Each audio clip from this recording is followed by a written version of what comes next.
أستعيذ بالله من الشيطان الرجيم بسم الله الرحمن الرحيم. உங்களிடம் போன தடவை ஒரு கேள்வி கேட்டிருந்தேன். விதி நீங்க எழுதுறீங்களா அல்லது அல்லாஹ் எழுதுகின்றானா என்று கேட்டிருந்தேன். உங்களுக்கு விதிக்கப்பட்டது எது என்று நசீர் அவர்கள் எழுதியிருந்தார்கள். அது சரிதான், அல்லாஹ் உங்களுக்கு விதிக்கப்பட்ட விஷயம் அது. அடுத்து அதில் ஒரு கேள்வி வருது, அந்த உங்களுடைய விதியை ரெண்டு தான், ஒன்று நரகமா சொர்க்கமா, இதுதான் விதி. நல்லா புரிஞ்சுருங்க, உங்க விதி நரகமா சொர்க்கமா, இதை யார் எழுதுகிறது? நீங்களே உங்களுடைய விதியை எழுதுகின்றீர்களா அல்லது அல்லாஹ் எழுதுகின்றானா என்றுதான் இதனுடைய கேள்வியுடைய அர்த்தம். விதிக்கப்பட்ட விஷயங்களை எவர்கள் ஏற்றுக்கொண்டு அதன்படி நடக்கின்றார்களோ அவர்கள் தன்னுடைய விதியை எழுதி கொண்டார்கள். எனக்கு சொர்க்கம்தான் வேண்டும் என்று எழுதி கொண்டார்கள். எவர்கள் அல்லாஹ் மனிதர்களுக்கு விதித்த விதியை நிராகரிக்கின்றார்களோ அவர்கள் தன் கைகளால் தன்னுடைய விதி நரகம்தான் என்று எழுதி கொண்டார்கள். இப்பொழுது எழுதுவது யார்? அவர் எழுதி கொண்டார் என்று சொன்னேன், இருந்தாலும் எழுதுவது யார்? இறைவன் தான் எழுதுகின்றான். அந்த மனிதனுக்கும் இந்த மனிதனுக்கும் உள்ள விதியை இறைவன் தான் எழுதுகின்றான். எப்படி எழுதுகின்றான் என்றால், உங்கள் ஒவ்வொருடம் கேட்டு, உனக்கு எது வேண்டும் என்று கேட்டு நீ எதை விரும்புகிறாயோ அதுக்குள்ள கூலியை அவன் எழுதுகின்றான். ஆகவே உங்களுடைய விதியை அவன் உங்களிடம் கேட்டு நீங்க எதை விரும்புகின்றீர்களோ அதற்குண்டான கூலியை கொடுத்து எழுதி முடிக்கின்றான் ஒவ்வொருடைய விதியை. அப்படி எழுதும் பொழுது இந்த வருஷத்தில் இந்த கிழமையில் இந்த தேதியில் இந்த நேரத்தில் நீ இறப்பாய் என்று எழுதுவது கிடையாது. குர்ஆனை ஒழுங்காக ஓதி வரவும் நீங்கள். நான் சொல்லுவது குர்ஆனில் கிடையாது. நல்லா புரிஞ்சுக்கிறேன். இந்த வருஷத்தில் நீ இறப்பாய், இந்த நேரத்தில் உன் உயிர் போகும் என்று எழுதுவது கிடையாது. குறிப்பிட்ட காலம் தவணை என்று கூறுவதற்கு உண்மையான அர்த்தம் ஏற்கனவே வானங்களுக்கும் பூமிக்கும் விதிக்கப்பட்டு விட்டது. ஒவ்வொருத்தன உயிரை எப்படி வாங்குவது, நல்லவனுக்கு எப்படி நீங்கள் உதவி செய்யுங்கள், கெட்டவனை எப்படி நீங்கள் பிடியுங்கள் என்று ஏற்கனவே வானங்கள் பூமிக்கு அல்லாஹ் கட்டளை பிறப்பித்து விட்டான். அது தனக்குள்ள வேலைகளை ஒழுங்காக செய்து கொண்டிருக்கின்றது. இந்த விஷயம் உங்களுக்கு தெரியாது. ஏனென்றால் வானங்களையும் பூமி அல்லாஹ் வீணுக்காக படைக்கவில்லை. அப்ப எதற்காக படைத்திருக்கின்றான் என்ற விஷயத்தை நீங்கள் சிந்தித்தால்தான் ஒழுங்கான முறையில் விதி என்பதை, விதிக்கப்பட்ட விஷயம் என்பதை, யார் எழுதுகிறார்கள் என்பதை, எப்படி ஒருத்தனுடைய காலம் முடிவடைகிறது என்பதையும் நீங்கள் தெளிவாக அறிந்து கொள்வீர்கள். குர்ஆனை ஓதுகின்ற முறையில் நீங்கள் ஓதி வர வேண்டியதுதான் உங்களுடைய பொறுப்பாக இருக்கின்றது. இந்த குர்ஆனை ஓதுவதற்கு தனி டெக்னாலஜி தேவைப்படுது. அது ஹக்கீம் டெக்னாலஜி. இதை அறிந்தால்தான் குர்ஆனை புரிந்து கொள்ள முடியும். உங்களுடைய வாழ்க்கை எப்படி முடியும் என்றால், உன்னுடைய செயல், நல்ல செயல் கெட்ட செயல், அதற்கு தோதாக உலகம் மாறுகின்றது, வானம் தன்னுடைய செயலை செய்கின்றது. எல்லாமே ஒவ்வொருத்தனுக்கும் தனித்தனியாக அல்லாஹ் படைத்த பொருள்கள் அனைத்தும் வேலை செய்கின்றன. எந்த நேரத்தில் எப்படி ஒருத்தனுடைய கதையை முடிக்க வேண்டும் என்பது அதுதான் தீர்மானித்து அதற்கு தோதா நேரம் அது குறிக்கின்றது. அந்த குறிப்பிட்ட நேரத்தில் நல்லவர் உயிரை நல்லபடியாகவும் கெட்டவர்களின் உயிரை கெட்ட வழியிலும் அவன் உயிரை பறிக்கின்றான். மலக்குகள் மூலமாக எல்லாமே ஏற்பாடு செய்தாகிவிட்டது. எல்லாமே தன்னுடைய வேலையில் ஒழுங்காக செய்து கொண்டிருக்கின்றன. எந்த நேரத்தில் அவன் போகின்றானோ, உயிர் போகின்றதோ, அது அவனுடைய குறிப்பிட்ட தவணை. நல்லவங்களுக்கு எப்படி உயிரை வாங்குவது என்று படித்திருப்பீர்கள். கெட்டவர்கள் உயிரை எப்படி வாங்குவது என்பதையும் நான் இப்போ செய்து காட்டினேன், பார்த்து கொள்ளுங்கள். எப்படி மலக்கள் எப்படி உயிரை வாங்குறாங்க, எப்படி 8:50 8ல் 50 எடுங்க. சூரா 8 50வது ஆயத்.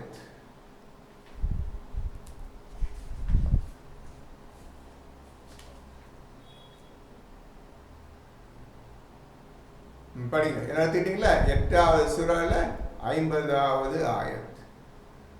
மலக்குகள் நிராகரிப்போரின் உயிர்களை கைப்பற்றும் போது நீங்கள் பார்ப்பீர்களானால் மலக்குகள் அவர்களுடைய முகங்களிலும் முதுகுகளிலும் அடித்து கூறுவார்கள், எரிக்கும் நரக வேதனையை சுவையுங்கள் என்று. இப்போ நீ அல்லாஹ் கொடுத்த விதியை, இந்த குர்ஆனை புறக்கணித்தாய்.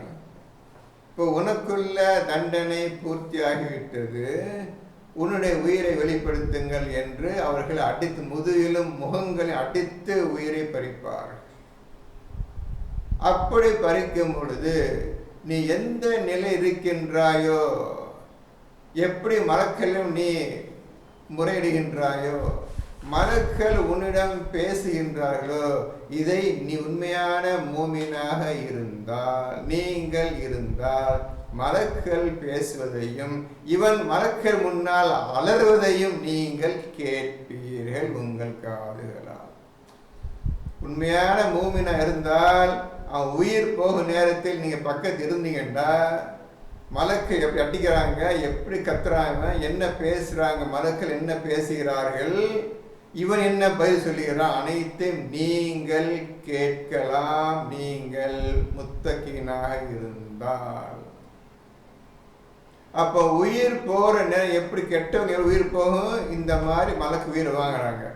அப்போ அவனுடைய விஷயம் எப்படி இருக்கு, இப்போ 1644 இந்த மாதிரி நிலையில உயிர் போகும், கெட்டவன் உயிர். 1644 16:44 எடுங்க. ஒழுங்கா பார்த்து விஷயத்தை பார்த்துக்கோங்க. நான் சொல்ற புது விஷயம் அனுப்புவேன், அனைத்தும் புது விஷயம். மலக்குகள் உயிரை வாங்குறாங்க. உயிரை வாங்கும் போது கெட்டவன் நிலை எப்படி இருக்கு நீங்க பார்த்துக்கோங்க. 16:45 போட்டுருக்குது. தெளிவான அத்தாட்சிகளையும் வேதங்களையும் அத்தூதர்களுக்கு கொடுத்து அனுப்பினோம். மனிதர்களுக்கு அருளப்பட்டதை நீர் அவர்களுக்கு தெளிவுபடுத்துவதற்காகவும் அவர்கள் ஜிகிர் பெறுவதற்காகவும் உமக்கு இவ்வேதத்தை நாம் அருளினோம். அந்த 45-46 45-46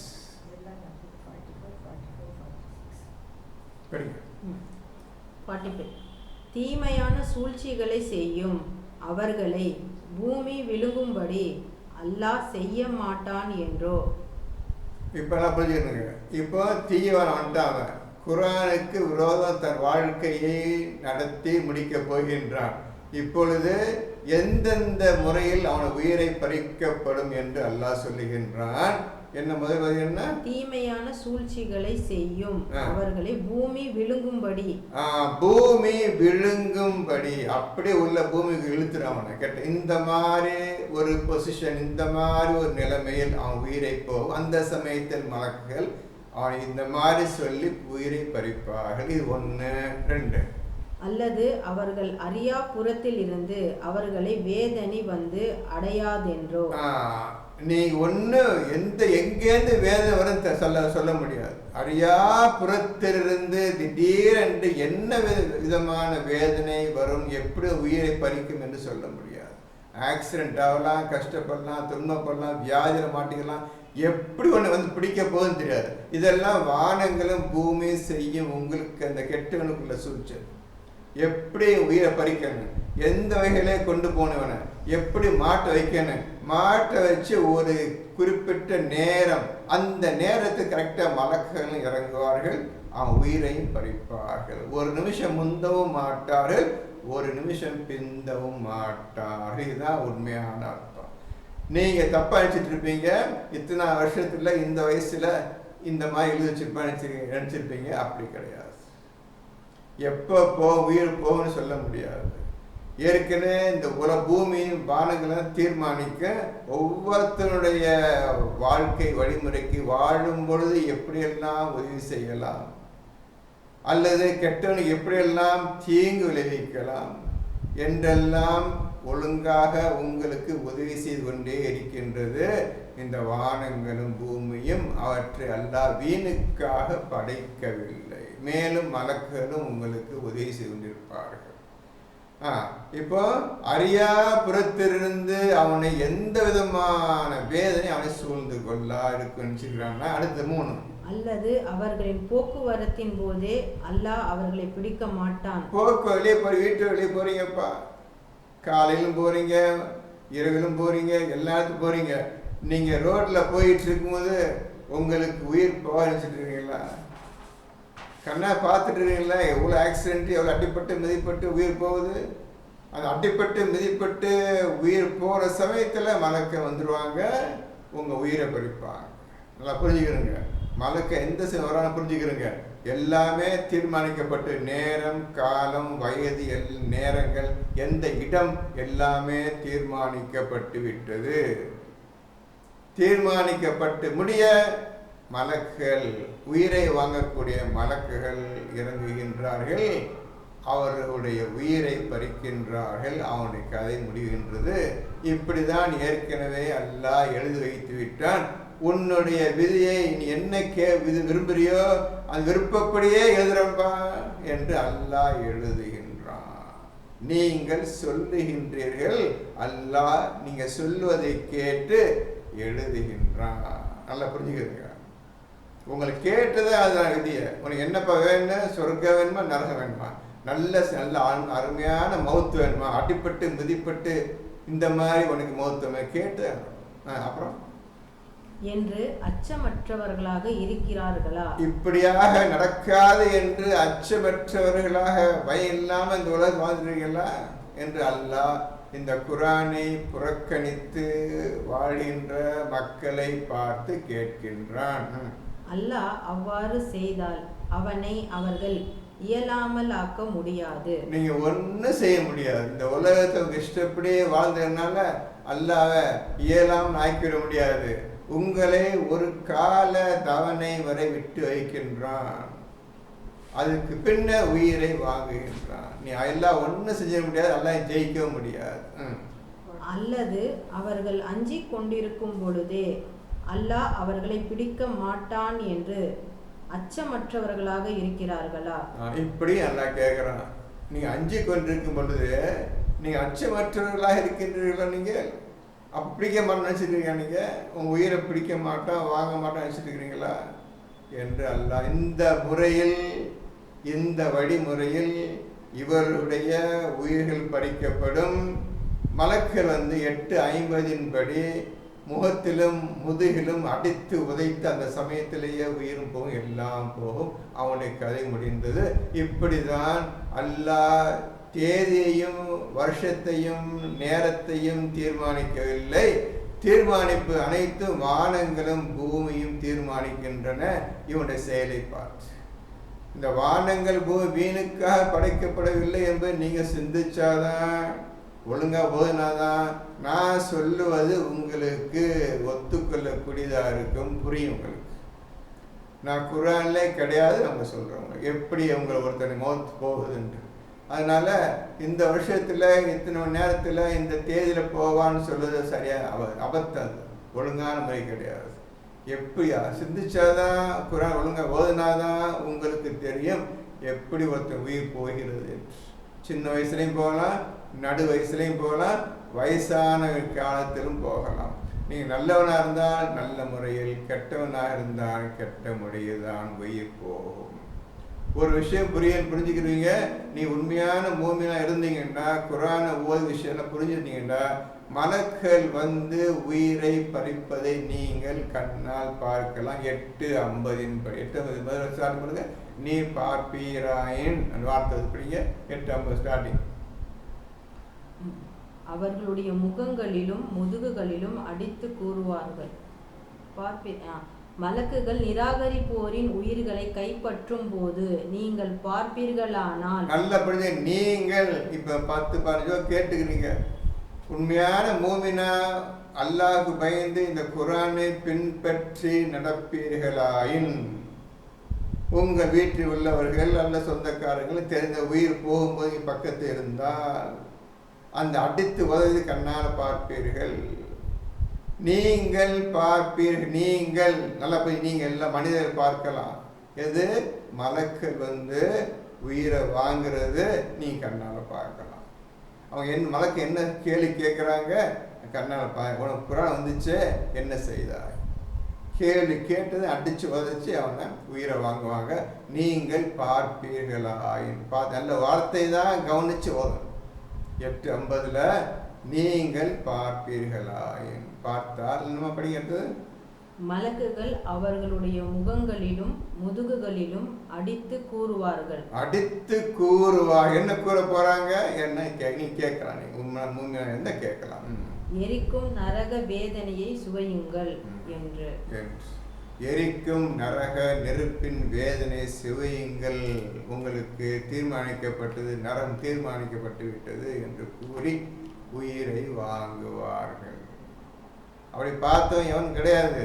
நீங்க மூமினா இருந்தா நீங்க பார்க்கலாம். மூமினை வாங்க முதல்ல குர்ஆன் ஓதுங்க. 30-40 ஒழுங்கா குர்ஆன் ஓதுங்க. கண்ணுங்க அர்த்தம் ஓதுங்க. எப்படி ஒவ்வொரு வார்த்தையும் எப்படி அர்த்தம் எடுக்கிறது பாருங்க. சொல்லா விஷயத்துக்குள்ள எடுக்கணும். இதுதான் குர்ஆனை ஓதுகிற திறமை. சொல்லப்பட்ட விஷயம் வார்த்தை சொல்லியிருப்பானவன் அதுலேருந்து நீ எடுக்கணும். சக்தியை ஃபுல்லாக ஞானத்தை பூரா எடுக்கணும். ஞானத்துக்கு உருவம் கிடையாது, எழுத்து கிடையாது, பேச்சு கிடையாது, என்னும் கிடையாது. அனைத்து இருதயத்தா உணர்கிற விஷயம், அனைத்தும் இருதயத்தா உணரக்கூடிய விஷயம் ஞான விஷயம். அந்த ஞானத்தை நீங்க அறியணும், உணரணும், புரிஞ்சுக்கணும். ஞானத்தை கொண்டு உலகத்தில் வாழணும். இப்போ விதிக்கப்பட்ட விஷயத்தை நசீர் எழுதிவிட்டார்கள். சரி, அந்த விஷயத்தை செயல்படுத்துவர்கள் மனிதர்கள் செயல்படுத்துறா இல்லையா? அவர்கள் செயலை நோக்கி அவன் என்ன சொல்றானோ அதுக்கு தோத அல்லாஹ் எழுதுகின்றான். உன்னுடைய விதி இவ்வாறு விதிக்கப்பட்டு விட்டது, எவ்வளவு சொல்லி நீ கேட்கல, ஆகவே நீ நரகவாசி என்ன விதிக்கப்பட்டு எழுதிவிட்டான். எப்போ உயிர் போகும் என்பது அவன் படைத்த வானங்கள் பூமியும் தீர்மானிக்கும். எப்பொழுது உயிர் வாங்க, எந்த சமயத்தில் உயிரை வாங்க, வீட்டில் இருக்கும்போது வாங்குறதா, தூங்கிட்டு இருக்கு வாங்குறதா, வெளியே ரோட்டில் போயிட்டு வாங்குறதா, என்ன மாதிரி வாங்கலாம், மழை வெள்ளம் புயல் காற்று வச்சு கதை முடிக்கிறதா, எல்லாமே அந்த வானங்களும் பூமியும் செயல்படுத்துகின்றன. இதுதான் வானங்கள் பூமியின் படைப்பின் ரகசியம். நீங்கள் எல்லாம் ஒழுங்காக ஓத வேண்டும், ஒழுங்காக சிந்தனை செய்ய வேண்டும் விஷயத்தை. இதான்ப்பா நான் கேட்ட கேள்விக்கும் பதிலும். சரி, இப்போ போன தடவை நம்ம பேசியிருந்தோம். 2வது சூறாவில் 50 வரையும் படித்திருந்தோம். இப்போ 51வது ஆயத்து நம்பர் 2 சாப்டர் 2ல் 51 எடுத்துக்கிறோங்க. மெதுவாக படிச்சுட்டே ஒரு நிமிஷம் படிச்சு படி. மேலும் நாம் மூசாவுக்கு 40 இரவுகளை வாக்களித்தோம். பின்னர் காளைக்கன்றை கடவுளாக எடுத்து கொண்டார்கள். அதனால் நீங்கள் அக்கிரமக்காரர்களாகி விட்டீர்கள். மூசாவுக்கு அல்லாஹ் 40 இரவுகளை கொடுத்தான். இதுதான் போட்டிருக்குது. எத்தனை தடவை படிச்சிருப்பீங்க, என்னைக்கா சிந்தித்தது நினைக்க. என்னப்பா 40 இரவு? அவருக்கு 30 இரவை கொடுத்தான். மேலும் 10 கொடுத்து 40 பூர்த்தி செய்தான். இது ஏதாவது என்னைக்காவது என்ன சொல்லியிருக்கிறான், நல்லா சொல்றான், எந்த விஷயமா இருக்கும் என்று யாராவது இன்னைக்கு வரையும் பார்த்து சிந்திச்சு வந்தீங்களா? உடனே கண்டுபிடிக்கணும். என்னப்பா 30 இரவு, அப்போ +10 40 இரவு. மூசாவுடைய சரித்திரம் நீங்க படிக்காம நீங்க குரான் ஓத முடியாதுன்னு சொல்லிட்டான். உங்க வாழ்க்கையில மூசாவினுடைய சரித்திரம், அவருடைய வாழ்க்கை முற்றிலும் நீங்க தெரிந்திருக்க வேண்டும். நீங்கள் இந்த குரானை பின்பற்றி நடப்பதற்கு ஒரு ஹிண்ட் சொல்றேன், அதை வச்சுக்கிட்டு என்னன்னு கண்டுபிடிக்கணும். 30 என்ன, 40 10 40 என்னன்னு கண்டுபிடிக்கணும். நீங்க அப்படி விட்டுறக்கூடாது. எல்லாரும் சொல்றேன், கேட்டுக்கிறங்க. ஒரு விஷயத்துக்காக இவரை திருத்துவதற்காக 30 இரவுகளை அல்லாஹ் கொடுத்தான். 30 இரவுகள் முடிந்து விட்டன. இன்னும் அல்லாஹ் நினைத்தபடி, அல்லாஹ் எதை நினைத்தானோ இவர் மீது, இது இன்னும் அவர் சரியாக முடிக்கவில்லை, தெரிந்து கொள்ளவில்லை. அதற்காக மேலே இன்னொரு 10 இரவு தர்றம்பா, அதுக்குள்ள இந்த விஷயத்தை பூர்த்தி பண்ணிருப்பா என்று கொடுத்தான். 10 இரவுகளை கொடுத்து அதை 40 ஆக்கினான். அதிலும் அவர்கள் தேர்ச்சி அடையவில்லை. இதுதான் கணக்கு. ஒழுங்கா ஓதி, ஆண்களும் பெண்களும் ஓதி இதுக்கு பதில் சொல்றதுக்கு நீங்க முதல்ல தயாராகுங்க. ஒரு விஷயத்தை எடுத்தா என்ன இந்த மாதிரி போட்டிருக்குத, இது எப்படி கண்டுபிடிக்கிறது, இதுக்கு என்ன விஷயம், இது முடிக்காம மற்ற வேலைக்கு போகக்கூடாது. அப்படி கண்ணுங்கருத்தம் ஓதுனாதான் கேட்குற கேள்விக்கு நீங்க பதில் சொல்ல முடியும். அதை புரிஞ்சுக்கணும். 30 கொடுத்து பார்த்தா 30க்கு ஒன்றும் அவர் சரியா வரல. அவன் என்ன நோக்கத்தை வச்சு கொடுத்தான் அது பார்த்தான், வரல. கூட 10 20 தர்றான்பா, இன்னும் 10 nights தர்றான்பா, அதுலையாவது நீ ஒழுங்கா விஷயத்தை புரிஞ்சுக்கப்பா என்று சொன்னான். அதிலும் அவர் தேர்ச்சி அடையவில்லை. என்ன நோக்கம், அல்லாஹ் நோக்கம் என்றுதான் போன கேட்கிறேன். எந்த நோக்கத்துக்காக கொடுக்கப்பட்டது நீங்க பார்த்து சொல்ல முடியாது. இருந்தாலும் நீங்க முயற்சி பண்ணணும்.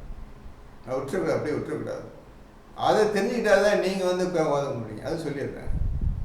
மூசாவுடைய வேதம் இவனுக்கு சொல்லி கொடுக்கப்பட்டதா என்று கேட்கிறான். நீ இந்த உலகத்தை வாழ்ந்திய மூசாவுடைய வேதம் தெரியுமா உனக்கு? மூசாவுடைய வேதத்தை பத்தி, மூசாவுடைய சரித்திரத்தை பத்தி நீ அறிஞ்சிருக்கிறியா? அது தெரியும் எப்படி ஓத முடியும் என்று அல்லாஹ் கேட்கிறான். 53 35 36 படிச்சிருப்பீங்க நீங்க. 3 விஷயம் தெரிஞ்சிருக்கு. ஒன்று, மறைவானவற்றை நம்பிக்கை இருக்குன்னு, மூசாவுடைய வேதம், மூசாவுடைய சரித்திரம் இவனுக்கு ஓதி காட்டப்படவில்லையா என்று கேட்கின்றான். 4வது, இப்ராஹிமுடைய பூர்ணமாக நிறைவேற்றி இப்ராஹிம் குறித்து வச்சுக்கிறோங்க. அப்புறம் 53ல் 35 36 37 வச்சுக்கிறோங்க. அப்புறம் பாருங்க, கேட்குறான். மூசாவோட சரித்திரம் தெரியாம நீ ஓத முடியாது. அதையும் சொல்லிடுறேன்.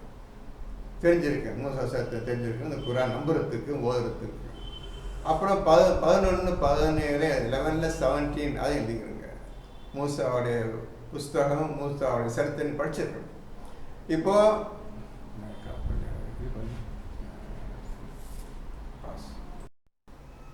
ஆகவே மூசாவுடைய சரித்திரத்தை அதிகமா அந்த குர்ஆன்ல அல்லாஹ் சொல்லியிருக்கிறான்.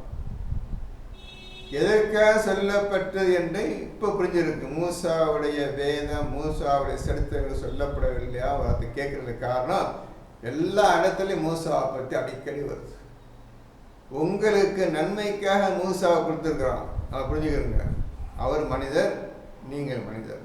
அவருடைய குணங்கள், அவருடைய கேரக்டர், அவர் நடைமுறை எப்படி இருந்ததுன்னு பார்த்துக்கிறங்க. அதே மாதிரி உங்களுக்கு இருக்குது, திருத்திக்கிறங்க, குர்ஆனை ஓதுங்க என்று சொல்லுகின்றான். இப்போ 30க்கு 10 40க்கு நீங்கள் விட சொல்லணும். என்ன விஷயம் சொல்லணும்? அது மூசாவோட சரித்திரம் முழுமையாக படிச்சிருந்தா தான் நீங்கள் 30க்கும் 10க்கும் சொல்ல முடியாது. அதான் சொல்லிடுறேன். அதுக்கப்புறம் அவங்க ஓதிக்கிட்டே வாங்க. அடுத்து 52 52. இதன் பின்னரும் நீங்கள் நன்றி செலுத்துவதற்காக நாம் உங்களை மன்னித்தோம். பின்னர் காளை கன்றை நீங்கள் தெய்வமாக எடுத்துக்கொண்டீர்கள். அதை மன்னிச்சான். அதையும் அல்லாஹ் மன்னிச்சுட்டேன்னு சொல்றான். மன்னிச்சுட்டு 53 இன்னும் நீங்கள் வழி பெறும் பொருட் நாம் மூசாவுக்கு வேதத்தையும் பிரித்து அறிவிக்கக்கூடிய ஃபுர்கானையும் அளித்தோம். எழுதிக்கிறங்கம்மா, ஒழுங்கா புரிஞ்சுக்கிறங்க. ஃபுர்கான் ஒரு தனி சப்ஜெக்ட். அது என்னவென்று யாருக்கும் தெரியாது. வேதம், மூசா கொடுத்த வேதம் என்ன வேதம்? தௌராத். அது தனி சப்ஜெக்ட். இது ஒரு தனி சப்ஜெக்ட். புரிஞ்சுக்கிறங்க. ஸோ ஃபுர்கான் எழுதியிருப்பாங்க குரான்ல. நன்மை தீமைகளை பிரித்தறிவிக்கக்கூடியதான். இவங்க கண்டுபிடிச்சிட்டான். எழுதிக்கிறங்க. இந்த மாதிரி குரான் எழுதியிருப்பாங்க. நல்லது கெட்டதை பிரித்தறிவிக்கக்கூடியது அந்த ஃபுர்கான் அர்த்தம். ஃபுர்கான் என்னென்றே தெரியாது. இந்த மாதிரி ஒரு பொய்யையே எல்லா குரானும் எழுதி வச்சுக்கிறானுங்க. அதான் சொல்கிறேன், திருத்திக்கிறீங்கன்னு சொல்கிறேன். இப்போ நம்பாதீங்க, அடிச்சிருங்க. ஃபுர்கான் இங்கே இருக்கணும், தமிழ் இருக்கணும், இருக்காயின்னு இருக்கணும். அதை போய் நன்மை தீமை பிரித்தறிவிக்கக்கூடியது எழுதியிருப்பேன். அப்படியே அடிச்சுங்க, ஸ்ட்ரைக் அவுட் பண்ணி ஃபுர்கான் வேதத்தையும் ஃபுர்கானையும் கொடுத்தோம். இப்போ தான் நீங்கள் போகணும். Furqan is an invisible factor. அது கண்ணால் பார்க்க முடியாது. வேதத்தை கண்ணால் பார்க்கலாம், அந்த மொழியில் இருக்குது. ஃபுர்கான் கண்ணால் பார்க்க முடியாத விஷயம். பார்க்க என்னன்னு சொல்ல முடியாது. உங்களுக்கு வாழ்வா சாவா, டூ ஆர் டை. இந்த மாதிரி ஒரு விஷயத்தில் நீங்கள் சிக்கும் பொழுது, மாட்டும் பொழுது, இந்த மாதிரி ஒரு சூழ்ச்சி ஈவெண்ட் நிகழ்ச்சியில் மாட்டும் பொழுது இந்த ஃபுர்கான் தான் உங்களுக்கு உதவி செய்யும். இந்த ஃபுர்கான் தான் உங்களுக்கு உதவி செய்யும். அது எப்படி வருது, எப்படி உதவி செய்து கண்டுபிடிக்க முடியாது. இப்போ ஒரு செகண்ட்ல fraction of a minute it will disappear. அந்த ஃபுர்கான் காணாம. இது நான் சொல்ல குரான் கிடையாதுப்பா. எழுதி வச்சுக்கிறேங்க. நீங்கள் ஓதிக்கிட்டே வாங்க. ஒரு 5-6 வருஷம் ஒழுங்காக ஓதுனீங்கன்னா நான் சொன்னது உங்கள் மனசை சரியான்னு படணும். இப்போ புரியாது. ஓதணும், ஒழுங்காக ஓதணும். அப்பேற்பட்ட பாக்கியம் இருந்த விஷயம் ஃபுர்கான். இந்த ஃபுர்கானை பற்றி அல்லாஹ் உன்னடத்தை எப்படி சொல்றான்னு பார்த்துக்கிறங்க. 3வது சூறாவில் 4வது ஆயத்து, சாப்டர் 3:4, ஆயத்து 4 ஒழுங்கா படிங்க. அந்த ஃபுர்கானை அல்லாஹ் எப்படி விவரிக்கிறான், என்ன சொல்றான் ஒழுங்கா கவனிச்சுக்கிறேன். படிங்க. 3ல 4 எடுத்துக்கிறங்க. அது பிடிச்சிருக்குங்க. கவனமாக ஓதுவதை பாருங்கள். அப்புறம் கவனத்தோடு நீங்கள் தனியாக வீட்டில் ஓதுங்க. என்ன விஷயம் சொன்ன எல்லாம் குரான் இல்லாத அவங்க சொல்லிட்டு இருக்கிறாங்க. அது புரிஞ்சுக்கிறேங்க. கொண்டாட சொல்லப்படாத விஷயம் அது ஃபுர்கான் வார்த்தை. அந்த ஃபுர்கானுக்கு இவ்வளோ விஷயம் சொல்லிகிட்டே வர்றேன். நான் எதையும் கிடையாது. ஃபுர்கானை பற்றி ஃபுர்கான் வார்த்தை தான் எல்லாம் குரான் சொல்லப்பட்டிருக்கிறான். ஆனால் ஃபுர்கான்னா என்னன்னு ஒரு அளவு உங்கள் சொல்லியிருக்கிறேன். இதை வச்சுக்கிட்டு நீங்கள் மேற்கொண்டு முன்னேறி கொள்ளுங்க. இப்போ 3ல 4 படிங்க. மனிதர்களுக்கு வழி காட்டுவதற்காக இதற்கு முன்னால் ஃபுர்கானையும் இறக்கி வைத்தான். இதற்கு முன்னால் ஃபுர்கானையும் இறக்கி வைத்தான். எதற்கு முன்னால்? 2 படிங்க. 3ல 2 படிங்க. நபியே, முற்றிலும் உண்மையை கொண்டுள்ள இந்த வேதத்தை படிப்படியாக அவன் தான் உன்மீது இறக்கி வைத்தான். இந்த முற்றிலும் உண்மையை கொண்டுள்ள இந்த வேதத்தை படிப்படியாக ஸ்டேஜ் பை ஸ்டேஜ் உன்மீது இறக்கி வைத்தான். இது இதற்கு முன்னுள்ள வேதங்களை உறுதிப்படுத்தும் தௌராத்தையும் இஞ்சிலையும் அவனே இறக்கி வைத்தான். இதுக்கு முன்ன உறுதிப்படுத்துறான தௌராத், இஞ்சில் நல்லா சொல்றான அதை அவனே இறக்கி வைத்தான். மனிதர்களுக்கு வழி காட்டுவதற்காக இதற்கு முன்னால் ஃபுர்கானையும் இறக்கி வைத்தான். மனிதருக்கு வழியை காட்டுவதற்காக இதற்கு முன்னர் ஃபுர்கானையும் இறக்கி வைத்தான். ஃபுர்கான் ஏற்கனவே வந்துவிட்ட தனியாக ஸ்டடியாக இருக்குது. இனி தௌராத் வரப்போகுது, இஞ்சில் வரப்போகுது, குர்ஆன் வரப்போகுது. இது எல்லாம் ரிசீவ் பண்ணுறதுக்கு ரெடியாக இருக்குது ஃபுர்கான் இருக்குது. இதுக்கு முன்னர், எதற்கு முன்னர்? இந்த 3 கித்தாப் வருவதற்கு முன்னர் ஃபுர்கானை இறக்கி வைத்தது. இப்படிங்க அதை இறக்கி முன்னர் மனிதர்களுக்கு வழி காட்டுவதற்காக இதற்கு முன்னர் வார்த்தை கவனிக்கணும்ப்பா. சும்மா படிச்சு போக கூடாது. ஒவ்வொரு வார்த்தையும் அணுவாக பார்க்கணும். ஒரு வார்த்தைக்கு அவ்வளோ அர்த்தம் இதுக்குள்ள இருக்குது. இதற்கு முன்னர் என்ன, இதற்கு முன்னர் என்ன இப்படி சொல்றாங்க? யார் எதற்கு முன்னர் யோசிக்கணும். கேள்வி போடணும், 4-5 கேள்வி போடணும். போட்டால் பதில் உங்களுக்கு கிடைக்கும். இதற்கு முன்னர் வழிகாட்டுவதற்காக ஃபுர்கானையும் இறக்கி வைத்தான். இன்னைக்கு ஏதாவது ஃபுர்கான் தெரியுமங்களுக்கு? என்னைக்காவது படிச்சு இது என்ன, இந்த மாதிரி வார்த்தை இருக்குது, இந்த மாதிரி ஒரு சப்ஜெக்ட் இருக்குது, இது என்ன என்று என்னைக்காவது நீங்க ஆராய்ஞ்சு பார்த்து ஓதுனீங்களா? ஃபுர்கானையும் இறக்கி வைத்தான். என்ன பார்த்துப்போம் சொல்லுங்க. அப்போ 3 கித்தாப் வர்றதுக்கு முந்தையே ஃபுர்கான் வந்துருச்சப்பா. அது உங்களுக்காக காத்துட்டு இருக்குப்பா. புக்கு வரும், 3 கித்தாப் வரும், வந்தான்னு மக்களுக்கு விளக்குனத அது உதவி செய்யணும் என்று ஏற்கனவே ஃபுர்கானை வச்சுட்டான். உங்கள் வானங்களை போய் உதவி செய்வதற்காக தான், உங்கள் நன்மைக்காக தான் வானங்களை அல்லாஹ் படைச்சிருக்கிறான். அதை கட்டளையிட்டிருக்கிறான். மனிதனை கவனிச்சுக்கிறங்க.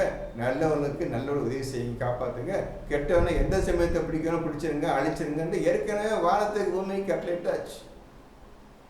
அதான் வெள்ளம், புயல், காற்று, அது இது மழை எல்லாம் நாசமாக்குறது. அது தொல்லை வச்சுக்கிச்சு. வானங்கள், பூமி, மேகம், காற்று எல்லாமே ஏற்கனவே விதிக்கப்பட்டு விட்டாச்சு.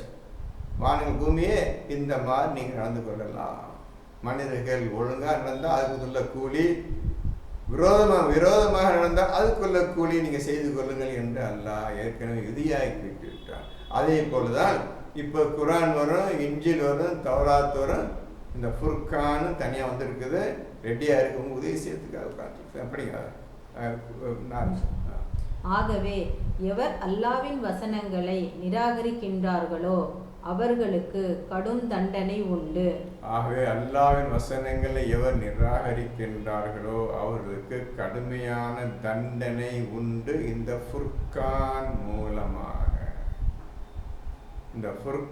மூலமாக உங்களுக்கு கடுமையான தண்டனை உண்டு.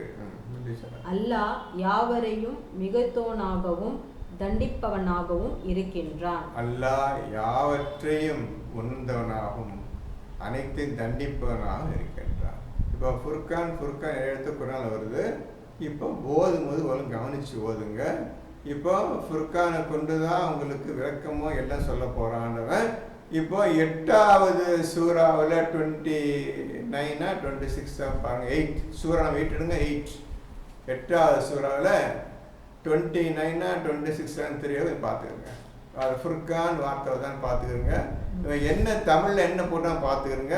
தமிழில் தப்பாக தான் அப்போ அடிச்சிருங்க. அடிச்சுட்டு ஃபுர்கான் தமிழ் ஃபுர்கான் அந்த தமிழ் படிங்கம்மா. 8ல் 29 8வது சூறாவில் 29.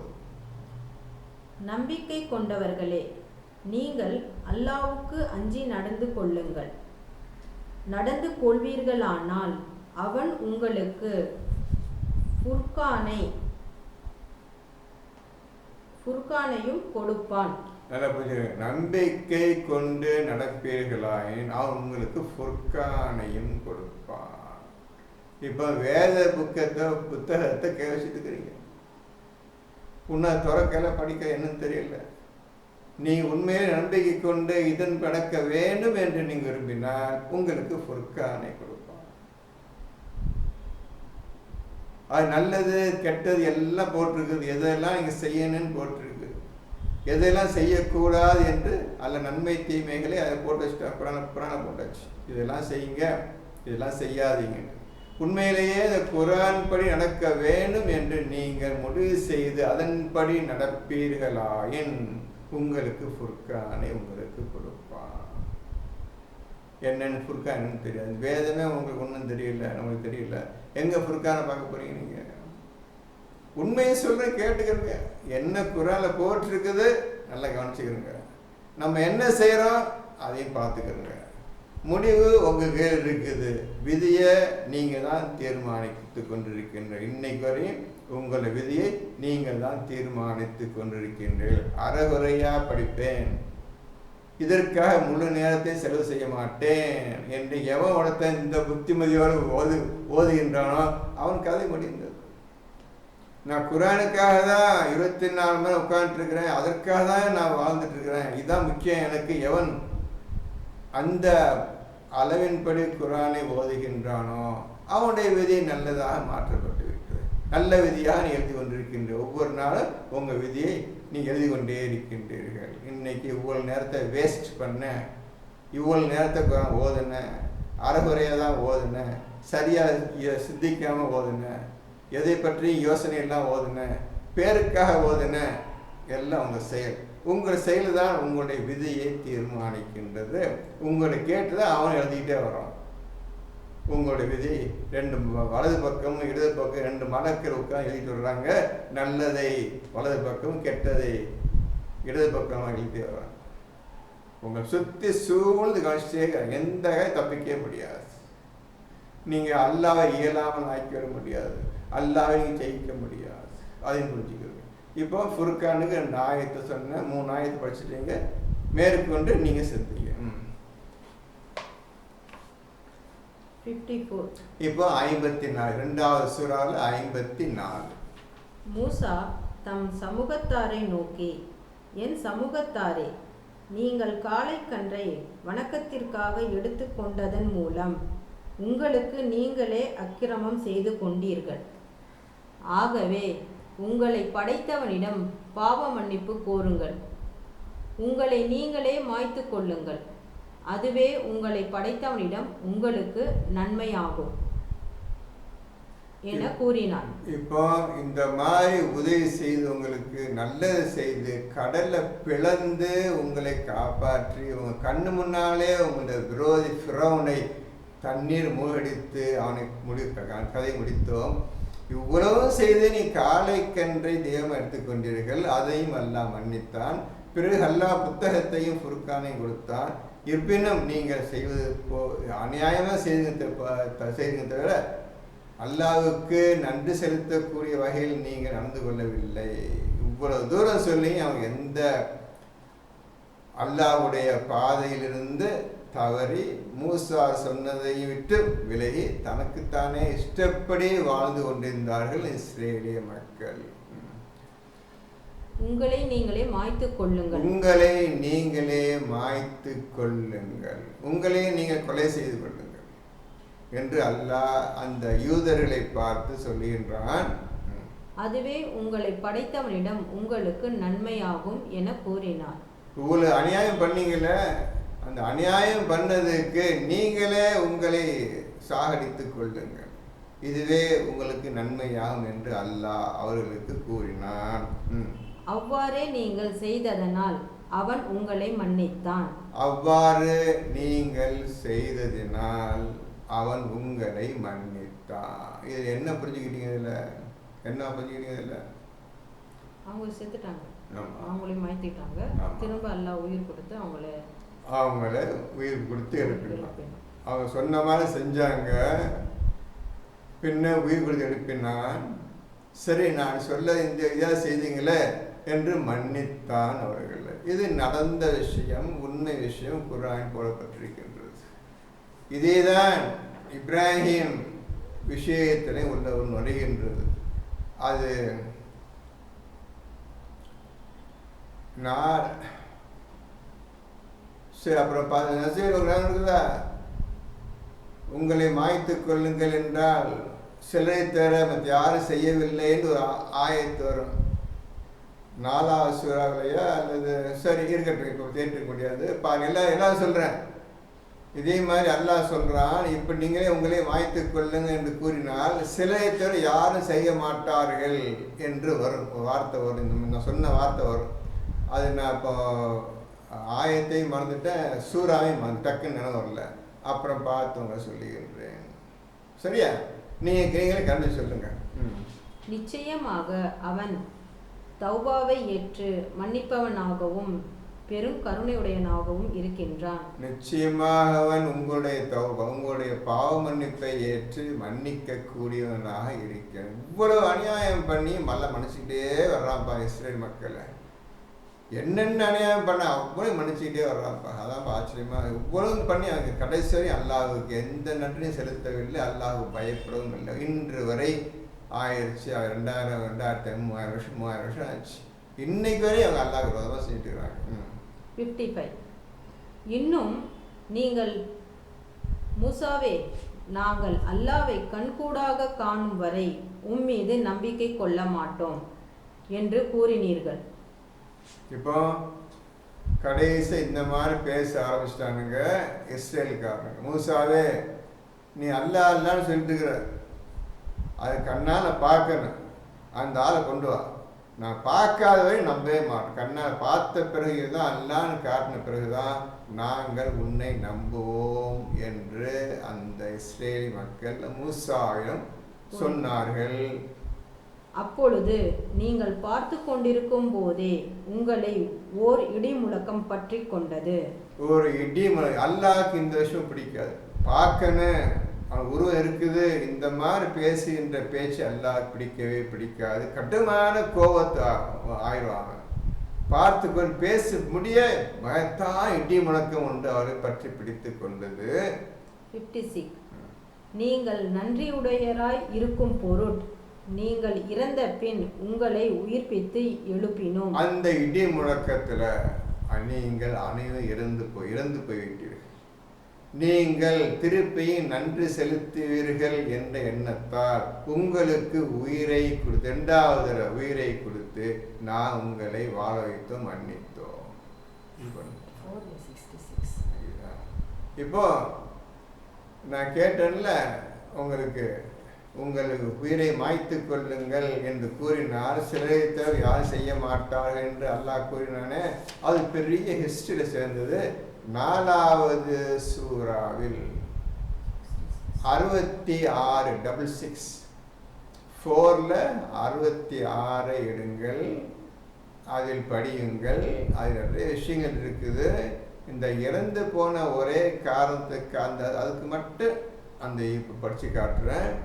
அது பெரிய விஷயம். அது 4ல் 66 படியுங்கள்.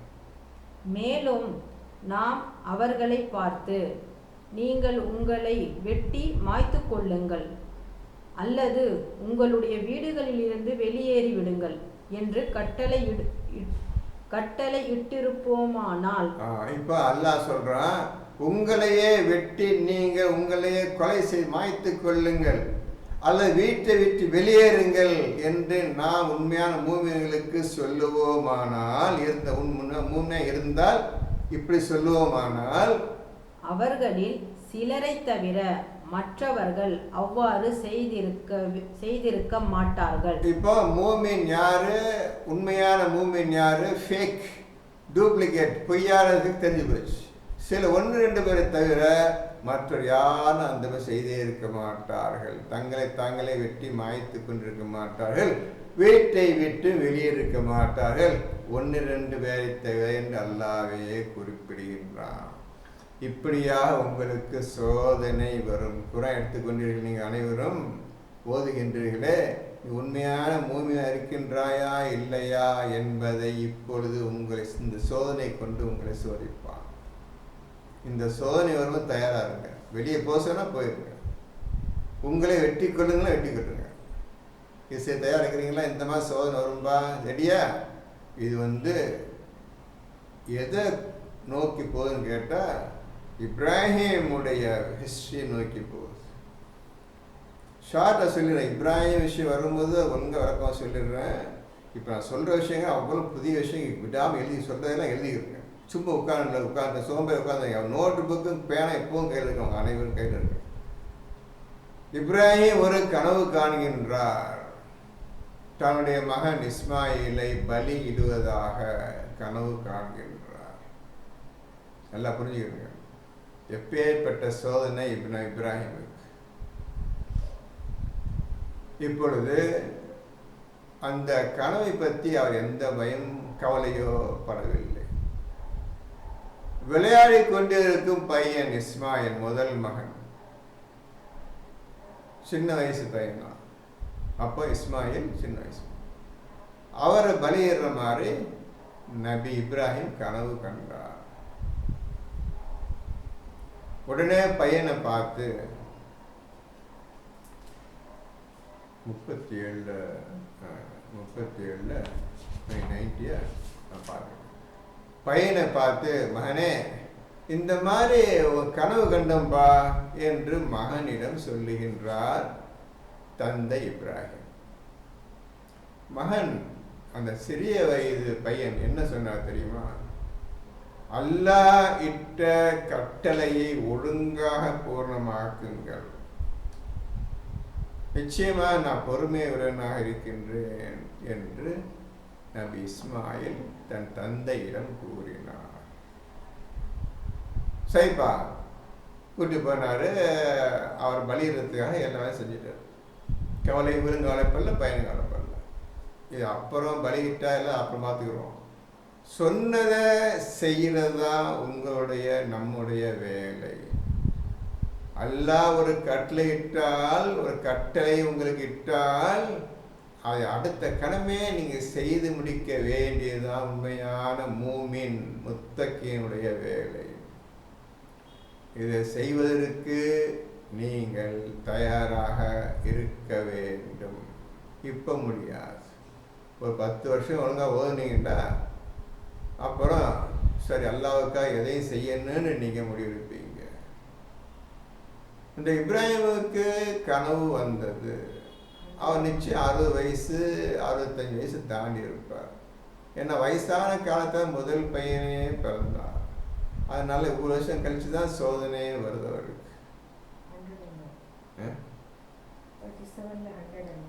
இப்போ அந்த கனவு கண்ட விஷயத்தை பற்றி உங்களுக்கு சொல்லுகின்றேன். 37 தான் எழுதிட்டீங்களாமா?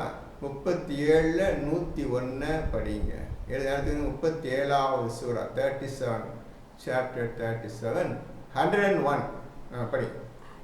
எனவே நாம் அவருக்கு பொறுமைசாலியான ஒரு மகனை கொண்டு நன்மாராயம் கூறினோம். இப்போ இப்ராஹிமுக்கு நல்ல பொறுமையுள்ள ஒரு பிள்ளையை அவருக்கு கொடுத்தான் அல்லாஹ்.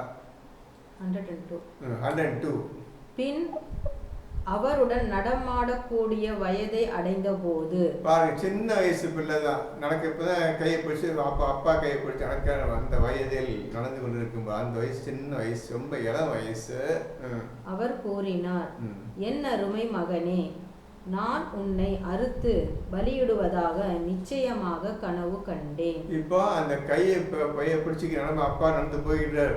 நான் உன்னை அறுத்து பலியிடுவதாக கனவு கண்டேன்பா மகனே, அருமை மகனே, இந்த மாதிரி ஒரு கனவு கண்டேன் என்று மகனிடம் தந்தை கூற, இதை பற்றி உன் கருத்து என்ன என்பதை கேட்டார். இதை பற்றி என்ன பண்ணிக்கிற மகனே, என்ன நினைக்கிறாய் என்று இப்ராஹிம் தன் பிள்ளையை பார்த்து கேட்கின்றார். மகன் கூறினார், என் அருமை தந்தையே, நீங்கள் ஏவப்பட்டபடியே செய்யுங்கள். அல்லாஹ் நாடினால் என்னை நீங்கள் பொறுமையாளர்களில் நின்றும் உள்ளவனாகவே காண்பீர்கள். அருமை தந்தையே, அல்லாஹ் என்ன ஏவினானோ, என்ன உங்களுக்கு கமாண்ட் பண்ணானோ அதை ஒழுங்காக செய்யுங்கள். நிச்சயமாக நீங்கள் பொறுமையுள்ளவனாக காண்பீர்கள் என்று அந்த சிறு வயது பிள்ளை தன் தந்தையிடம் இவ்வாறு கூறினார். போதுமா? அப்புறம் இப்ராஹிம் பலியிடத்துக்காக கூட்டி போயிட்டு, அது அப்புறம் சொல்கிறேன். இப்ராஹிமுடைய மார்க்கம், இப்ராஹிம் சடத்து வருமோ அதை பற்றி பேசுகிறேன். இப்போ இதுக்காக உங்களையே வெட்டி மாய்த்து கொள்ளுங்கள்னு அல்லாஹ் சொல்கிறான்ல. இந்த விஷயத்துக்காக ஒவ்வொரு எல்லாம் எழுதிட்டீங்கள, ஒழுங்காக எழுதிங்க. இந்த மாதம் ஓதன் ஒரு ஆயத்தை எடுத்துக்கிட்ட ஆய சம்பந்தம் ஆயத்து விஷயம் வேறு எங்கெங்கெல்லாம் இருக்கு எல்லாம் எடுக்கணும். அதில் கிளப் பண்ணுவேன் கிளப் பண்ணணும். இப்போ நான் சொன்ன விஷயத்தெல்லாம் எதோ எழுதிக்கிறேங்க. எழுதிக்கிட்டு திருப்பி 1 2 தடவை 3 தடவை 4 தடவை ஓதுங்க உட்காந்து.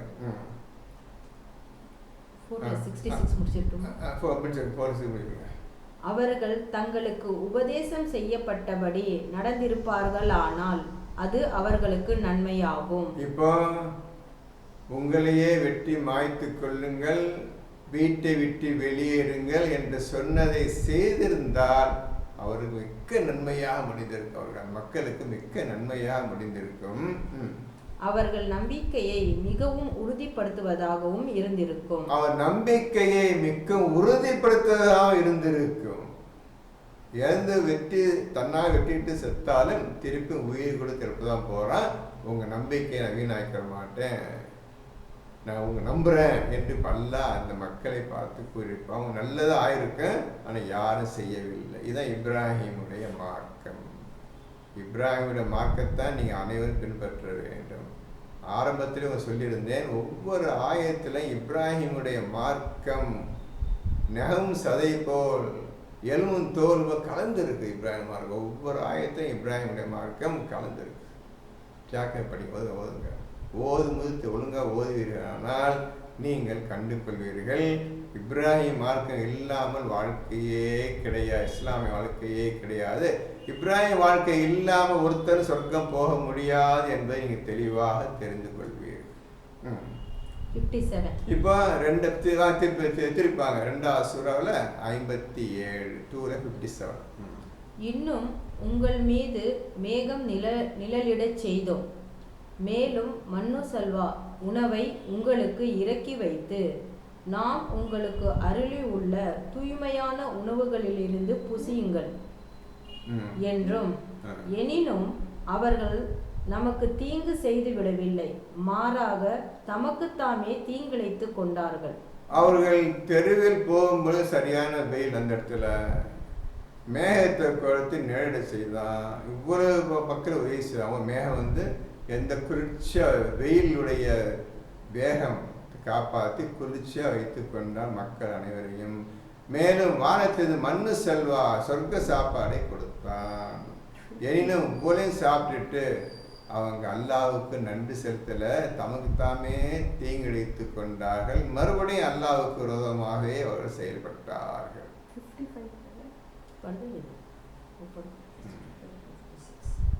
அடுத்தது 58. இன்னும் நாம் கூறினோம், இந்த பட்டினத்துள் நுழைந்து அங்கு நீங்கள் விரும்பிய இடத்தில் தாராளமாக புசியுங்கள், அதன் வாயிலில் நுழையும் போது சுஜூத் செய்யுங்கள். இப்போ இந்த ஒரு ஊர் ஒன்று வருது, அந்த ஊருக்கு போங்க, அங்கே எக்கச்சக்கமான சாப்பாடு நிறைய வச்சுக்கிறோம், நல்ல பசி சாப்பிடுங்க, எந்த குறையெல்லாம் சாப்பிடுங்க. அந்த ஊருக்கு நுழையும் போது சுஜூது செய்து கொள்ளுங்கள் என்று அல்லாஹ் கட்டளையிட்டான்.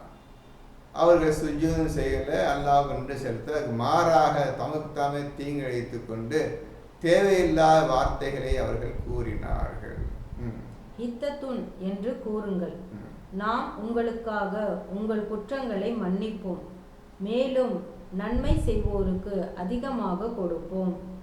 ஹித்தத்துன் என்ற வார்த்தையை சொல்லுங்கள் என்று சொல்லப்பட்டது. ஹித்தத்துன் என்பது அரபி மொழி கிடையாது, ஹீப்ரு மொழி, இஸ்ரேல் லாங்குவேஜ், அவருடைய மொழி ஹித்தத்துன். அதுக்கு என்ன அர்த்தம் என்று சொல்லவில்லை. இருந்தாலும் என்ன போட்டிருக்கு? ஹித்தத்துன் என்றால் பக்கத்தில் எங்கள் பாவ சுமைகள் நீங்கட்டும், எங்கள் பாவை சுமைகள் நீங்கட்டும் என்று அர்த்தம். ஹித்தத்துன் என்றால் ஹீப்ரு மொழியில் அப்படியான சொல்ல வரும். அதுக்கு பதிலாக வேறு வார்த்தையை 59. ஆனால் அக்கிரமக்காரர்கள் தம்மிடம் கூறப்பட்ட வார்த்தையை அவர்களுக்கு சொல்லப்படாத வேறு வார்த்தையாக மாற்றிக்கொண்டார்கள். அவர்கள் இஷ்டம் போல வாயில் வந்த மாதிரி வேற வார்த்தையை சொன்ன ஹித்தத்துன் என்று சொல்வதற்கு பதிலாக வேறொரு வார்த்தையை சொல்லி கொண்டார்கள். ஆகவே அக்கிரமம் செய்தவர்கள் மீது பாவம் செய்து கொண்டிருந்த காரணத்தினால் வானத்திலிருந்து நாம் வேதனையை இறக்கி வைத்தோம். இப்படி அநியாயத்துக்கு மேல் அநியாயம், எப்படியெல்லாம் தொந்தரவு, இதனால் வானத்திலிருந்து ஒரு வேதனையை நாம் இறக்கி வைத்தோம். இந்த வானத்திலிருந்து வேதனையை இறக்கி வைப்பதுதான் நீங்க அல்லாஹ் என்ற வார்த்தைக்கு அர்த்தம் கிடைக்கும். அல்லாஹ் என்பவன் யார்? அந்த தனி கொஸ்டின். அது அல்லாஹ் என்ற வார்த்தை என்பது என்ன? இது ஒரு தனி கொஸ்டின். ரெண்டு கிளப் பண்றாதீங்க. அல்லாஹ் என்ற வார்த்தை தனி விஷயம், அல்லாஹ் என்பவன் ஆயிருந்தீங்க. இவன் யார்? அல்லாஹ் என்பவன் யார்? இது அல்லாஹ் என்ற வார்த்தை என்ன? ரெண்டு தனித்தனி கேள்வி. இந்த அல்லாஹ் என்ற வார்த்தைக்கு விளக்கம்தான் வானத்திலிருந்து வேதனையை நாம் இறக்கி வைத்தோம். இப்போ உங்களுக்கு விஷயம் புரியாது. அல்லாஹ்வை அறிந்து கொள்வதற்காக நீ முழு முயற்சி இருந்தால்தான் இது உங்களுக்கு புரியும். ஏற்கனவே சொல்லிட்டோம், 5 ஆயத்தை சொன்னேன். இந்த 5 ஆயத்தை ஒழுங்காக படிப்பீர்களானால் அல்லாஹ் என்ற வார்த்தைக்கு உங்களுக்கு அர்த்தம் கிடைக்க வாய்ப்பு உண்டு, சான்ஸ் இருக்குது. நீங்கள் என்றைக்குமே படிக்கல. நான் கொடுத்து 5 மாதம் ஆச்சு, அது யார் படிக்கவும் இல்லை, தொடரும் இல்லை. அல்லாஹ் என்ற வார்த்தைக்கு அர்த்தம் எப்படி கண்டுபிடிக்கிறது? 5 ஆயத்தை சொன்னேன், அப்படி போயிடுச்சு. எழுத சொன்னால் எழுதவும் இல்லை. கண்டுபிடிங்க, நீங்கள் கண்டுபிடிச்சிருங்க. இப்போ அடுத்தது 60. மூசா தம் சமூகத்தாருக்காக தண்ணீர் வேண்டி பிரார்த்தித்த போது, உமது கைத்தடியால் அப்பாறையில் அடிப்பீராக என நாம் கூறினோம். அதிலிருந்து 12 நீர் ஊற்றுக்கள் பொங்கி எழுந்தன. ஒவ்வொரு கூட்டத்தினரும் அவரவர் குடிநீர் துறையை நன்கு அறிந்து கொண்டனர்.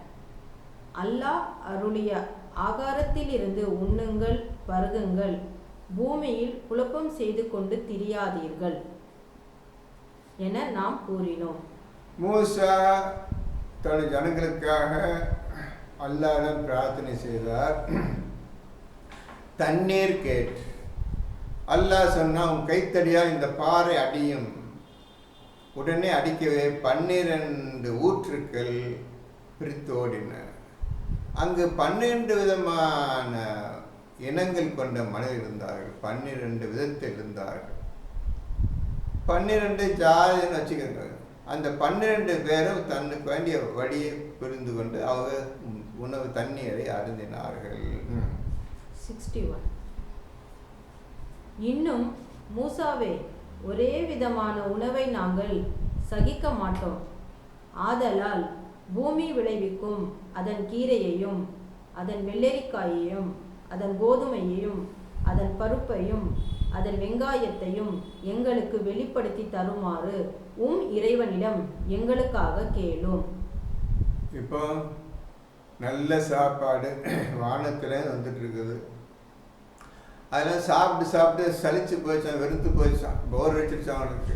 இதுதான் சும்மா சாப்பிட்டு ஒரே சாப்பாடே சாப்பிட்டுக்க முடியாதுனால எங்களுக்காக வெள்ளரிக்காய், கோதுமை, வெங்காயம் இதெல்லாம் எங்களுக்கு வேணும்னு அல்லாட்ட அல்லாட்ட கேட்டு வாங்கிட்டான். நல்லா புரிஞ்சுக்கிறங்க, இவ்வளவு அல்லாதான் உதவி செஞ்சுட்டே இருக்கிறான். ஒரு நன்றி கெட்ட மக்களாக வாழ்ந்தார்கள். ஒரு நாளைக்கு அல்ல கண்டு செலுத்தாம இறைவன்ட்டு இதை வாங்கித்தான், இறைவன்ட்ட இதை வாங்கித்தான், இப்படி தான் பேசுனாங்க. தவிர அவ்வளவு தூரம் அந்த இறைவனை எவ்வளவு தூரம் கீழ்த்தரமாக நடத்த வேணுமோ அந்த அளவுக்கு கீழ்த்தரமாக நடத்தினார்கள்ப்பா இந்த யூதர்கள். மூசா முன்னாலேயே இந்த மாதிரி நடத்தினார்கள்ப்பா. அவர் என்ன செஞ்சார்? இவனுக்கு கேட்க எல்லாத்தையும் அல்லாட கீழே வாங்கி கொடுத்துட்டே இருக்கிறார். சாப்பாடு, தண்ணீர், அது இது என்ன கேட்குறானோ எல்லாத்தையும் அல்லாட்ட வாங்கி கொடுத்துட்டே இருக்கிறாரு. எல்லாம் கொடுத்துக்கிட்டே அந்த காரணம் நபி இருக்கிறாரு. நபி கேட்குறாரு, அது நபி ஏற்றுன்னு சொல்ல முடியாது. அதனால அவர் கேட்க எல்லாம் கொடுத்துட்டு இருந்தான். இவனுங்க எல்லாம் தின்று தூங்கிட்டு அல்லாஹ்க்கு விரோதமாகவே வாழ்க்கையை வாழ்ந்து கொண்டிருந்தார்கள். பாருங்க, நல்ல சாப்பாடுக்கு வேலை வெள்ளரிக்காய் வேணுமா, வெங்காயம் வேணுமா, அவனுக்கு கோதுமை வேணுமா, இந்த மாதிரி கேட்குறாங்க. என்ன பண்ணுறது? சரி, நல்லதாக எது இருக்கிறதோ அதற்கு பதிலாக மிக தாழ்வானதை நீங்கள் மாற்றிக்கொள்ள நாடுகிறீர்களா? இப்போ நல்ல உணவு உங்களுக்கு அல்லாவே உங்களுக்கு தர்றான். அந்த உணவு வேண்டாம் என்று கூறி அதை விட தாழ்ந்ததாக நீங்கள் சொன்னீங்களே, 5 ஐட்டம் சொன்னீங்களே, 5 ஐட்டம் வேணும்னு கேட்டீங்களே, அதே நீங்கள் கேட்குறீங்க, மாற்றிக்கொள்றீங்க. நல்லது வர தாழ்வான உணவை மாற்றிக்கிறீங்க என்று அல்லாஹ் கேட்கின்றான். இப்பொழுது நீங்கள் ஏதேனும் ஒரு பட்டினத்தில் இறங்கிவிடுங்கள். அங்கு நீங்கள் கேட்பது நிச்சயமாக உங்களுக்கு கிடைக்கும் என்று அவர் கூறினார். போயிருங்கப்பா, இங்கே ஊரை விட்டு எங்கேயாவது ஊருக்கு போங்க, அங்கே போய் இறங்கி நீங்கள் வேண்டியதெல்லாம் அந்த ஊரில் இருக்கும், சாப்பிட்டுக்கிறங்க என்று மூசா கூறிவிட்டார். இப்பொழுது உயர்ந்த நல்ல உணவுக்கு பதிலாக தாழ்ந்த உணவையா நீங்கள் வேண்டும் என்று சொல்லுகின்றீர்கள் என்று கேட்கின்றான். இப்போ நீங்கள் ஒழுங்காக சிந்திக்கணும். இந்த வெள்ளரிக்காய், வெங்காயம், கோதுமை, பருப்பு வகைகள் இதெல்லாம் உங்களுக்கு நான் கொடுக்குற ஆகாரத்தை விட தாழ்ந்தது தான். இது உலக மக்கள் வாழும்போது உலகத்தையே நம்பி வாழக்கூடிய மக்களுக்கு அவங்களுக்காக இந்த உணவெல்லாம் படைச்சிருக்கிறேன். நீ உண்மையான மூமினாக இருந்தால் உன்னுடைய உணவு வானத்தில் இருக்கிறது என்று நிறைய இடத்தில் குரான் குறிப்பிட்டிருக்கின்றேன். குரானில் நான் சொல்லியிருக்கின்றேன், உன்னுடைய உணவும் உங்களுக்கு வாக்களிக்கப்பட்டதும் வானத்தில் இருக்கிறது என்று நிறைய ஆயத்துக்களை அன்னைக்கு எடுத்து காட்டினேன். நீங்கள் இப்போ சிந்திக்கணும், நீங்கள் இந்த உலகத்தில் உள்ள உணவுப் பொருள்களை தொடக்கூடாது. மாறாக வானத்திலிருந்து நீங்கள் இறக்கி சாப்பிட வேண்டும். அதான் மரியம் செய்தார்கள், ஷுவைப் நபி சாப்பிட்டார்கள். அந்த மாதிரி நீங்கள் வர வேணும், செய்ய வேண்டும் என்று அல்லாஹ்வுடைய ஆசை மூமின்களின் மீது. என்ன செய்ய போறீங்க? நீங்கள் எந்த காலத்தில் நீங்கள் வானத்திலிருந்து மரியம் எடுத்த போது, மரியம் என்ன மேரி சொல்கிறாங்களா, மேரி எடுத்தபடி எப்படி நீங்கள் உணவு எடுக்க போகிறீங்க, எப்பொழுது அந்த உணவை சாப்பிட போகிறீங்க என்று அல்லாஹ் நம்மை பார்த்து கேட்கின்ற. நம்ம நீங்கள் எப்போ செய்ய போகிற, வயிற்றுக்கிற, எப்போ இறக்க போகிற, எப்போ வானத்திலிருந்து உணவு இறக்க போகிற, நான் சொன்ன ஆகாது எப்போ சாப்பிட போகிற என்று கேட்கின்றான். மனிதன் அதை பற்றி நினைக்கவே இல்லை. அப்போ எவ்வளோ தூரம் நீங்கள் குரானை ஓத வேண்டும், சிந்திக்க வேண்டும், எந்த விஷயத்தை அல்லாஹ் சொல்லுகின்றான் அதை நம் வாழ்க்கை நடைமுறைப்படுத்தி காட்ட வேண்டும், உண்மைப்படுத்தி அல்லாஹ் நம்பிக்கை உள்ளவனாக இருக்க வேண்டும். அல்லாஹ் நம்ம செயலை பார்த்து திருப்தி அடைந்த வேண்டும் என்றல்லவா நாம் செய்ய வேண்டும். இல்லையே, பார்த்தீங்க நீங்களே உங்களை ஒவ்வொருத்தரையும் கேட்டுக்கொள்ளுங்க, எப்போ எந்த காலத்தில் மரியம் சாப்பிட்ட மாதிரியும் ஷுவைப் நபி சாப்பிட்ட மாதிரியும் மற்ற நபிமாரை சாப்பிட்ட மாதிரி எப்போது சாப்பிடுவது? அடுத்த ஆயத்து, வறுமையும் இழிவும் அவர்கள் மீது சாட்டப்பட்டு விட்டன. நீ தான் கேட்ட, வறுமை இழிவு ரெண்டும் உண்மையை சாட்டப்பட்டு விட்டாய். எவன் ஒருத்தன் சீக்கிரம் குரானை ஓது மனிதன் சீக்கிரத்தில் மாற்றிக்கொண்டு வானத்திலிருந்து சாப்பாடு இறக்காத வரை ஓதன்னு சரியாக ஓத அர்த்தம். என்னைக்கு சாப்பாடு வானத்தை இறக்கலையோ அவன் ஓதுறது சரியில்லை அர்த்தம். ஒன்னே ஏமாற்றிட்டு இருக்கிற, அப்படி ஏமாற்றிட்டு இருக்கிற உன் மீது வறுமையும் சாபம் இழிவும் இறக்கப்பட்டு விட்டது, வேதனை சாட்டப்பட்டு விட்டது. நீ தொலைந்தாய், அல்லாஹ்வுடைய சாபத்தில் நீர் மாட்டிக்கொண்டாய். எந்த சாபம்? நல்ல சாப்பாடை நீ எப்போ இறக்க போற, மக்களுக்கு காட்ட போற. பாருங்க, அல்லாஹ் குரானை சொன்ன செய்து காட்டணும் பாருங்க, உண்மையான நான் பூர்த்தி செஞ்சு காட்டணும் பாருங்க, எப்போ காட்ட போற மக்களுக்கு என்று கேட்கின்றான் இறைவன் மனிதர்களை பார்த்து. மனிதன் இதை கண்டுகொள்ளவில்லை. அல்லாஹ் சொன்ன இந்த கடுமையான வார்த்தை வறுமை, பாவர்ச்சி, இழிவு எவ்வளவுக்கு எவ்வளவு மோசமாக, அந்த மாதிரி ரெண்டு உன் மீது விதிக்கப்பட்டு விட்டது. இதான் விதி, விதிக்கப்பட்டு விட்டது உனக்கு என்று அல்லாஹ் எழுதிவிட்டான். இனி இவர் திருந்த மாட்டார்கள் என்று எழுதிவிட்டான். மேலும் அல்லாஹ்வின் கோபத்திற்கும் அவர்கள் ஆளானார்கள். அல்லாஹ்வின் கோபத்திற்கு மாற மாட்டார்கள். விதி எழுதப்பட்டு விட்டது. இறைவனுடைய கையால் அவனிடம் கேட்டு, நல்லது சொன்னேன், நல்ல ஒவ்வொரு நன்மைக்கும் நீ மாறாக தான் செய்தாய், எனக்கு விரோதமாக தான் நடந்து கொண்டாய், இனி நான் நம்ப போவதில்லை, உனக்கு எந்த உதவியும் செய்ய போவதுமில்லை, உன்னை விதியை நீ சொல்லிவிட்டாய், இதோ எழுதிவிட்டேன் என்று எழுதிவிட்டான். அந்த மக்களுடைய விதியை அவரை மக்களை கேட்டுதான் எழுதினாங்க, தானா எழுதவில்லை. அதை புரிஞ்சுக்கொண்டீங்க. இது ஏனென்றால் திடமாகவே அவர்கள் அல்லாஹ்வின் வசனங்களை நிராகரித்தும் அநியாயமாக அவர்கள் நபிமார்களை கொலை செய்து வந்ததும் தான். எதுக்காக? அல்லாஹ்வின் வசனங்களை நிராகரித்தே வந்த, தௌராத் வேதத்தை முற்றிலும் புறக்கணித்து ஒதுக்கியே தள்ளினார்கள். அதுக்கப்புறம்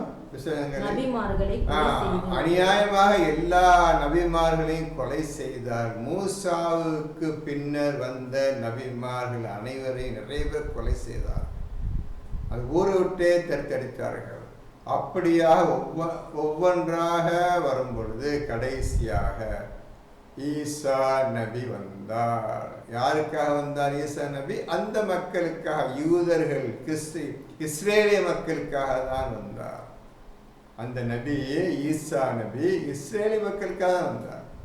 கடைசி ஈசாவையும் கொலை பண்ணுவதற்காக மகத்தான திட்டம் தீட்டினார்கள்.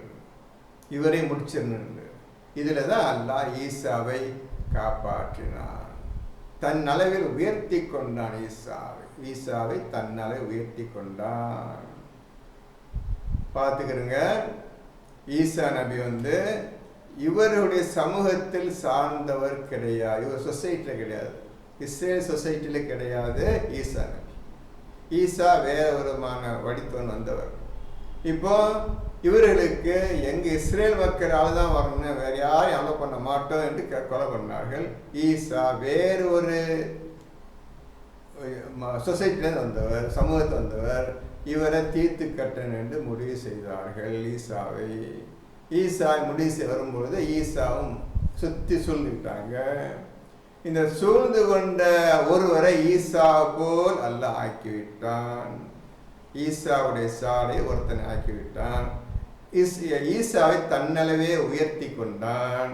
அன்னை ஈசா அன்னையில் மறைந்து விட்டார். அவர் கதை முடிந்தது. அந்த ஈசா போல் ஒருவனை அல்லாஹ் ஆக்கினானே, அவனை கொலை செய்தார்கள், சிலுவையில் அறைந்தார்கள். ஆக உண்மையில் அவர்கள் ஈசாவை கொலை செய்யவில்லை.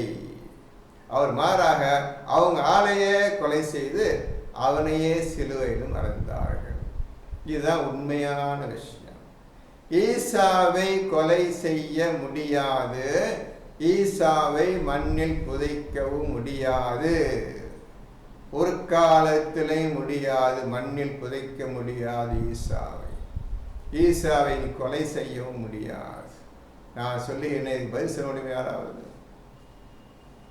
அவன் தன்னளவில் ஈசாவை உயர்த்தி கொண்டான். இந்த கூட்டம் மாட்டும் பொழுது ஈசா மறைந்து விட்டார். அவர் கதை முடிந்தது, உலக வாழ்க்கை கதை முடிந்தது.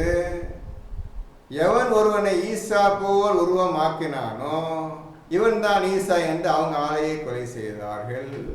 அவர்கள் ஆளையே சிலுவை அறைந்தார்கள். உண்மையில் ஈசா கொலை செய்யப்படவும் இல்லை, சிலுவையில் அறையப்படவும் இல்லை. அவன் அல்லாஹ் ஈசாவை தன் நகத்தே உயர்த்தி கொண்டான் பூமியிலிருந்து.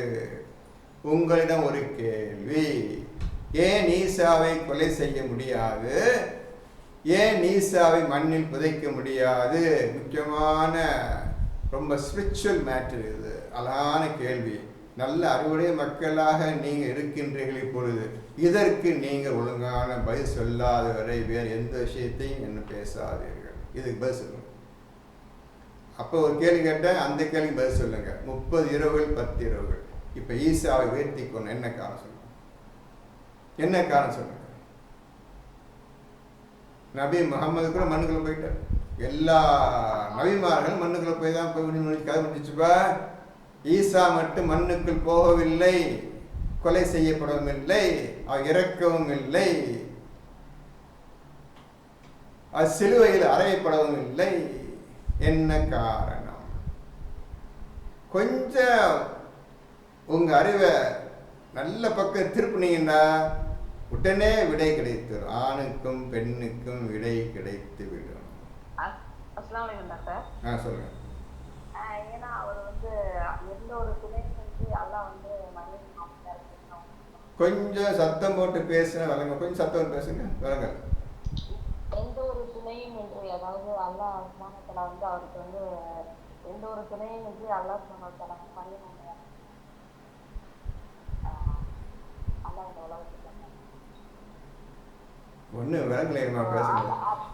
ஆதம் ஹவ்வா எப்படி மண்ணால் படைக்கப்பட்டாங்க? ஆதம் மண்ணால் படைக்கப்பட்டாரோ அதே போல அதுபோல இவங்களை எந்த ஒரு துணையும் இல்லாம இப்போ சந்ததிகள் எல்லாமே துணை கொண்டுதானே உருவாகிறாங்க. சரி, அப்படி இருக்கும்போது எந்த ஒரு துணையும் இல்லாம அல்லாஹ் சுப்ஹானஹு ஈசா படைச்சான். அப்புறம் அதனால இவங்களை ரொம்ப பண்ண முடியாது. அந்த மாதிரி பண்ணும் போது அவங்கள எதுவும் பண்ண முடியாது. கொஞ்சம் கால்வாசி சொல்லிட்டீங்க. ஆனால் ஆதம் வந்து மண்ணால் படைக்கப்பட்டவர், அவர் பின்னால் இறந்து போயிட்டாரு. அவரை லிஃப்ட் பண்ணிக்கலாம், உயர்த்திக்கல. இவர் ஒரு ஆளாக தான் அல்ல இந்த மாதிரி செட்டப்பில் அவரை இறக்கவும் இல்லை, கொலை செய்யப்படவும் இல்லை, சிலுவை அறையப்படவும் இல்லை, யாருக்கையும் மாற்றவும் இல்லை. அல்லாஹ் தன்னகத்தை உயர்த்தி கொண்டாண்டு குரானில் போட்டுருக்குது. இப்போ நீங்கள் கால்வாய் சொல்லிட்டீங்க, கொஞ்சம் ஒழுங்காக யோசித்து நல்லபடி பதில் சொல்கிறீங்க. நாளைக்கு எழுதி போகிறீங்களா வாட்ஸ்அப்பில்? இன்ஷா எழுதி போடுங்க. ஒழுங்காக சொன்னதை எழுதி போடுங்க, எழுதி போடுங்க. நான் வெயிட் பண்ணுறேன். அடுத்த திங்கக்கிழமை வெயிட் பண்ணுறேன். நல்லா எழுதி வாட்ஸ்அப் போடுங்க. அந்த குரூப் பயான்லேயும் போடுங்க, நல்லா போடுங்க. அதனால் இப்படி தான் ஓதுன்னு நல்லா ஓதி பரவாயில்ல. கால்வாசி சொல்லிட்டீங்க, முக்கால்வாசி கொள்ளுங்க ஓதிக்கிட்டே வாங்க.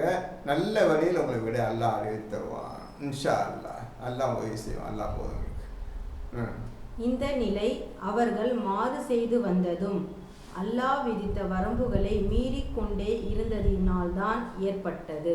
இந்த நிலை எதுக்கு ஏற்பட்டது? அல்லாஹ் என்னென்னலாம் உதவி செய்தானோ அதற்கு நன்றி கெட்டவர்களாக மாறு செய்தே வந்தார்கள். இதனால் இந்த மாதிரி அல்லாஹ்வுடைய கோபமும் சாபமும் விதிக்கப்பட்டு இப்போ இதுவரை இன்ஷா அல்லாஹ் பிஸ்மில்லாஹ் அல்லாஹ் அனுமதி கொண்டு முடித்துக் கொள்கின்றேன்.